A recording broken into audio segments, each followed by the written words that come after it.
Запалените стрелништа во атарот на село Грдовци вчера ќе предизвикаа голема материјална штета на блиските куќи лоцирани непосредно до нивите. Пламените јазици од силниот ветер создадоа критична атмосфера, па постоеше опасност и куќите да бидат зафатени. Пожарот го ја примети дома во дворо и према тоа одма дојдов тук да помогнам, например. Пред, например, пола сат или 40 минути гледам луѓе сите се збрале, сите помагате и јас да помогнам, да. Меѓутоа, тие пожари што се ствара сега не е добро. И забрането, знае секој граѓанин и не треба такви пожари да се палат, например, посебно на овој време, да. За мене тоа не е добро. Опасно е. Може, не дај Боже, може и човечки фактор да биде да загине некој, не дај Боже, да изгоре куќа, непожелен објект.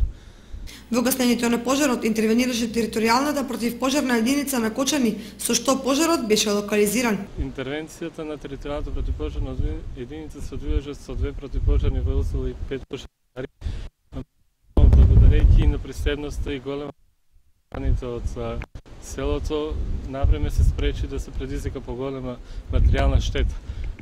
Ова нека биде на поука еден апел до жителите не само на Грдовци, но останатите села од равничарскиот дел, дека треба да внимаваат со палењето на стаништата, поготово на ваков силен ветар, воопшто не е дозволено да се пали.